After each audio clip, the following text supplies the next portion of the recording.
बिस्मिल्लाहिर्रहमानिर्रहीम, अस्सलाम वालेकुम। मैं हूं बिलाल अहमद। उम्मीद है आप सब खैरियत से होंगे। ज़हीर केस में आज बहुत ही बड़ी इंपॉर्टेंट किस्म की डेवलपमेंट सामने आई है, जिसके बरखिलाफ वहां खुशियां मनाने, बयान कलम बंद कराने 14-15 तारीख यानी कि नवंबर को घर वापसी और सारे इंतजाम कर लिए गए थे। उसी एन मौका पर ज़हीर की लीगल टीम ने मुबैना मुखिया का बयान कलमबंद कराने की जो एप्लीकेशन थी 164 वो विड्रॉ कर ली है, नॉट प्रेस कर दिया है। ये नॉट प्रेस क्या है, क्यों विड्रॉ की है? क्या उनकी चाल के बदले में ज़हीर की लीगल टीम ने एक चाल पकड़कर एक कार्ड जो रखा हुआ था वो फेंका है, उसका इस्तेमाल किया है, या फिर मोहम्मद फारूक एडवोकेट, जी हाँ, मोहम्मद फारूक एडवोकेट, ये वही वकील हैं जिन्होंने निम्रा काज़मी और शाहरुख जतोई, जिन्हें लाया गया था पंजाब से यहाँ, फिर एक को जेल में और दूसरी को शेल्टर होम में रखकर उन्हें अलग किया गया था। तो फिर इन्होंने स्मार्ट वर्क करके दोनों को ना सिर्फ मिलाया बल्कि बाहिफाजत उन्हें पंजाब भी रवाना किया, जो आज अल्हम्दुलिल्लाह हंसी खुशी अपनी जिंदगी गुजार रहे हैं। लेकिन शैतान का काम ये होता है कि मियाँ बीवी में ना सिर्फ दरार डाले बल्कि उनको अलहदा करे। आज क्या हुआ है, ये 164 क्यों वापस ली गई है? चहमगोइयां की जा रही हैं, ज़हीर डर गया है कि मुबैना मुहविया उसके खिलाफ बयान देने जा रही थी, इस वजह से ली है, या इसके पीछे कोई कानूनी एक ऐसा नुक्ता है जिसको सही वक्त पर अब ज़हीर की लीगल टीम ने खेला है? एक तरफ ज़हीर सुप्रीम कोर्ट जा चुका है, दूसरी तरफ खुद उसने 164 वापस ले ली है, और फिर जस्टिस सलाहुद्दीन पवर की तरह जस्टिस आफ्ताब अहमद गौरर ने भी ये रिमार्क्स दे दिए हैं, जिसकी वजह से शेरवानी पसीना पसीन थी, ऊपर से नीचे तक पसीना ही पसीना, और हलक के अंदर से आवाज निकलती दिखाई नहीं दे रही थी। आज जब जस्टिस आफ्ताब अहमद गौरर ने कहा कि ठीक है, हम किसी खातून जज को ये कह देते हैं कि बच्ची अगर मिलना चाहती है तो अपने शौहर से मुलाकात कर ले, उसके बाद फिर जो हालत देखने की थी, उन्होंने कहा कि मुझे वक्त दे दीजिए, मुझे वक्त दीजिए, मुझे कुछ जमा कराना है, रिकॉर्ड देना है, डॉक्यूमेंट्स देने हैं, और फिर भागने की कोशिश की गई। ये सब कुछ क्या है, क्या डेवलपमेंट्स हुई है, मैं आपको सारी तफसीलात बताता हूँ। बस आखिर तक इस वीडियो को देखेंगे, सब कुछ समझ में आ जाएगा कि प्लानिंग क्या थी, और आज वो प्लानिंग में से हवा निकाल दी गई है ज़हीर की लीगल टीम की जानिब से, वो क्या है।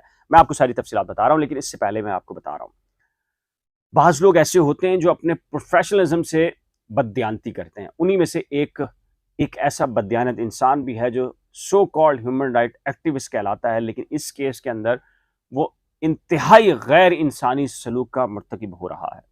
वो लोगों की पर्सनल सीडीआर भी निकाल रहा है, हालांकि उसका प्रोफेशनलिज्म उसको इजाज़त नहीं देता। वो लोगों की लोकेशन को भी ट्रेस करवा रहा है, वो लोगों के बारे में, नए ठिकानों के बारे में, किन से मुलाकात कौन कर रहा है, असाइनमेंट्स दे रहा है, और ये सारी चीज़ें रिकॉर्ड पर आ गई हैं।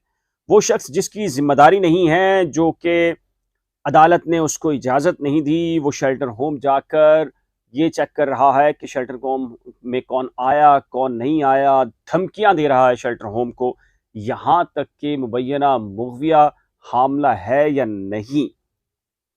इंतहाई गैर अखलाकी अक़दार का मुज़ाहरा करने के लिए शेल्टर होम की इंतज़ामिया को प्रेगनेंसी स्ट्रिप देकर उसका ज़बरदस्ती उसकी प्रेगनेंसी चेक करवा रहा है। ये सब कुछ कौन कर रहा है आपको पता है कि so called human right activist.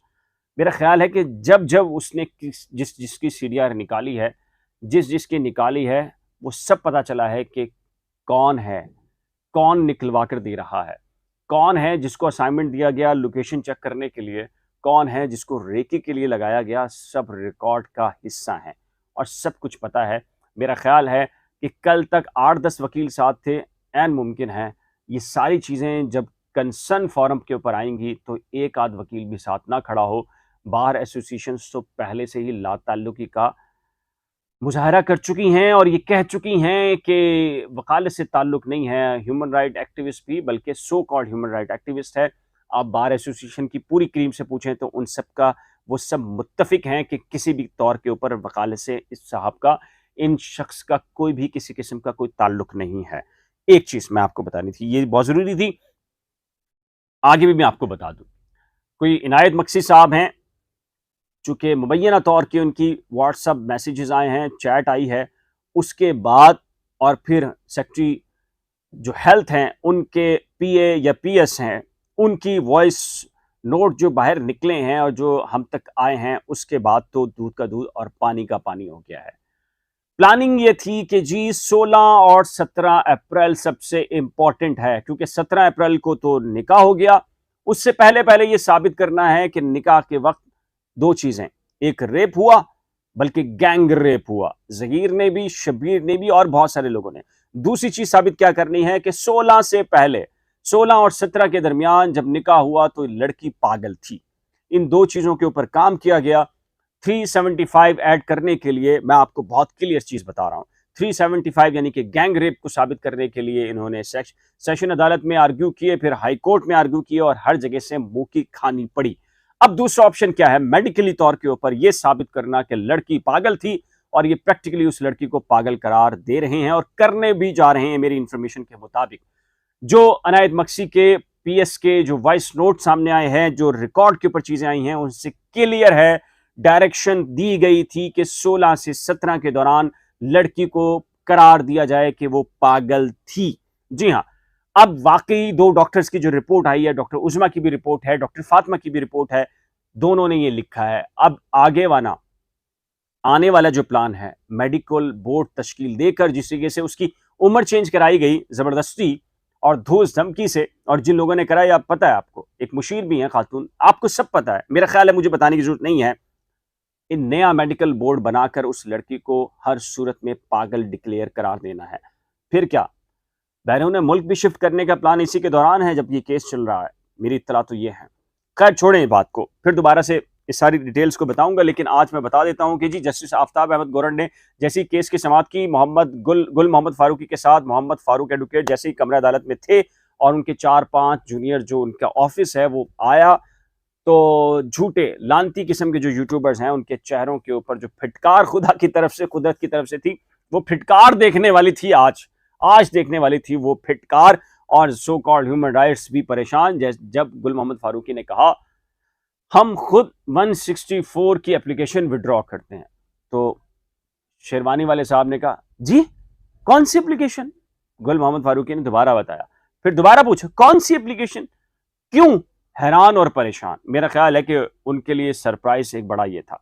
फिर अगला सरप्राइज ये था कि मोहम्मद फारूक एडवोकेट ने कहा मेरा ये वकालतनामा है और मैं चाहता हूं कि मुलाकात होनी चाहिए और मैं जहीर की तरफ से वकील हूं। उसके बाद तो जो हालत कमरे अदालत में थी, हाँ, देखने लायक थी। जो लोग अगर कमरे अदालत में होते तो वो सिचुएशन देखने लायक थी कि सिचुएशन हुई क्या।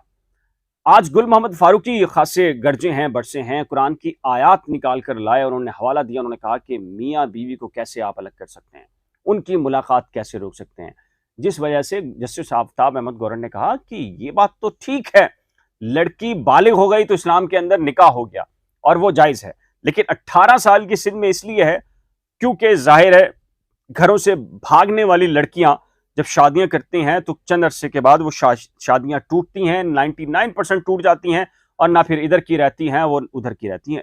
इस बात से तो सभी मुत्तफिक हैं।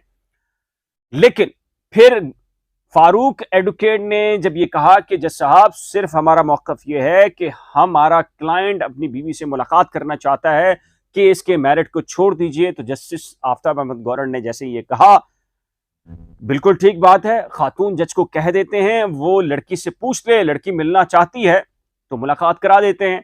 तो दोनों वकीलों ने यह कहा, गुल मोहम्मद फारूकी और मोहम्मद फारूक एडवोकेट ने, सर आप इस कोर्ट में लड़की को बुला के पूछ लें।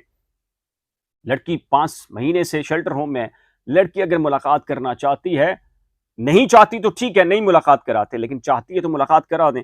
जिस पर शेरवानी में फिर क्या कुछ हुआ वो देखने वाले लायक सीन था बिल्कुल।